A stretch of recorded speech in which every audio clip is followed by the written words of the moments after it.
do you think is going to happen with Trump? What do you know about the raid, the FBI raid?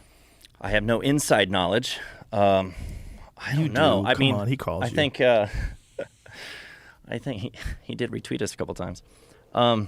He retweeted me a couple times too. Hilarious. He. I was laughing my ass off. I was like, the fucking president retweeted me.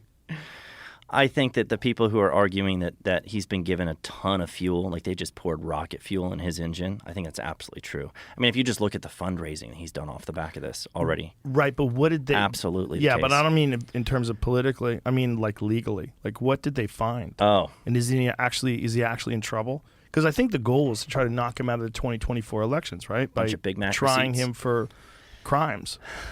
What did he do? I don't know. Do you know what he did, Jamie? Has it been absolutely released what they caught?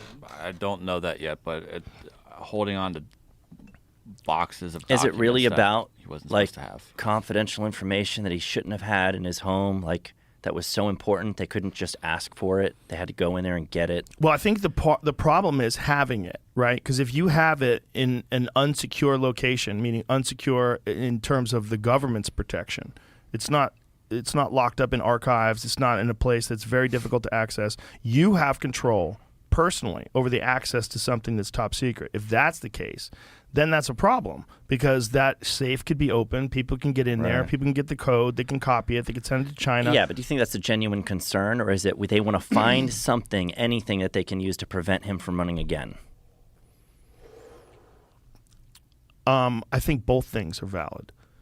I think if they're just doing that and they're using the FBI in a way that they would never use it against Hillary Clinton, and they're going after him in a way they would never go after Ghislaine Maxwell's client list. Oh my God! Then I think there's no interest in that. Right. Then we have a real conversation, but it doesn't mean that there shouldn't be a real conversation about should someone have access. Now, I don't know what the files were. I have zero idea whether or not they were okay for him to have or declassified. I don't know. But I think the argument would be if you're not supposed to, if there's a whole chain of command about classified documents, and this is the law on classified documents, and you decide to violate that law because you think you can. Right. Like, I just wanted to keep them, and you just keep them in your safe. I don't know if that's what happened, but if that is what happened, that someone needs to be held accountable for that. You're not supposed to do that, right? Right. You're not above the law, and you can't decide that you're not going to follow the law because you know better, right? And I don't know if that's the case. I think where people lose, where they stop, where they don't care about that, is because they're like, okay, if you're going to be selectively enforcing laws like that and just turn a blind eye to Hillary deleting emails that have been subpoenaed, and all of that, a blind eye to Hunter Biden trying to act like this is not a story until you're forced to admit that it is. It's the double standard that makes everybody say this is persecution. For sure. And so even if there was something that was done that was wrong, they're still choosing to be selective about going after him in a way that comes across as they're after him doing what they wouldn't normally do to someone on their own side. If it was Hillary Clinton's home, they'd have no interest in what's in her safe. Because she'll kill them. Yeah. Jokes. Yeah, I see what you're saying. I see both sides, though. I see the side that if you're an anti-Trump person and you find out that he's doing something that's against the law, you'd want to prosecute it for it. Yeah. I see both sides. Yeah. I really do.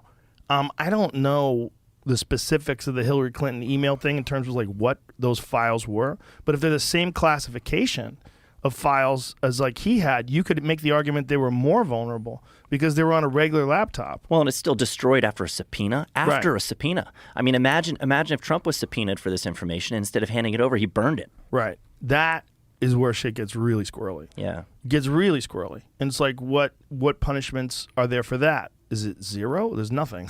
Nothing. Not a fucking thing. Right. And everybody's just like, you know what? Didn't she she has a hat for sale that says "But her emails"? But her emails. She's capitalizing. Good for her. Yeah. Good but for her her emails.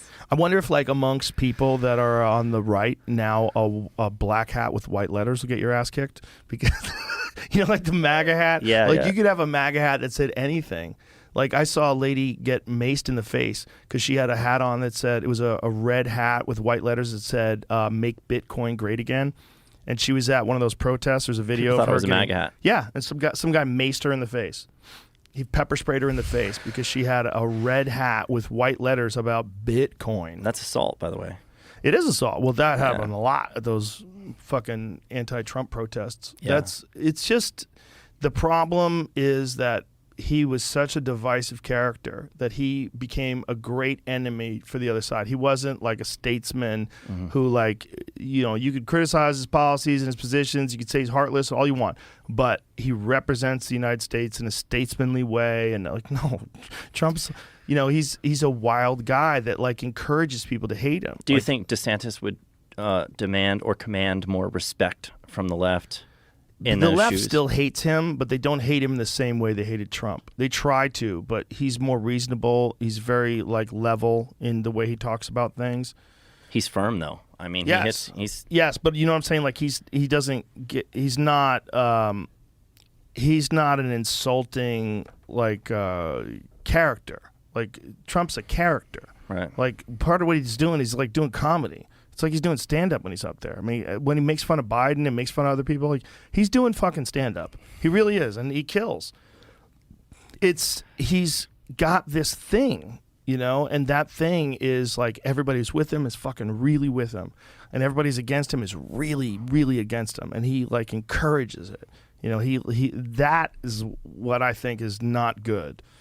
That part of it, like I get where he comes from because like that's what made him, is fighting against the haters, But when you're a president, like that's a different role. That's a different role than being the fucking host of The Apprentice. Right. And a lot of people hoped that when he got in there, he was going to abandon that and just be like common sense, get shit done. But no, he's on Twitter calling his ex-girlfriend horseface. Right.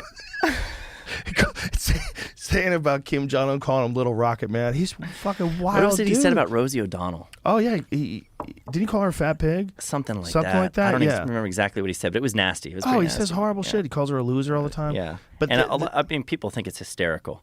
They do, and they do have something like, the but her emails thing, but his mean tweets. Like he could sell shirts and stuff about that because it's like, a lot of people will say, I don't approve of his tweets. I don't like his tweets. No, a lot of people would say that. Yeah, a lot of people on the right will say that. Yeah, a lot of people on the right will say that. This is where I think they have hope in DeSantis that he wouldn't do the same kind of things. He would never tweet things like that. He would never call Kim Jong-un Little Rocket Man. All that shit was hilarious. It was funny. He would never call his ex-girlfriend horseface. Like that kind of stuff is, in many people's eyes, and a lot of conservatives' eyes, it's unbecoming of the commander-in-chief. Beneath the office, yeah. Yeah, that's the argument against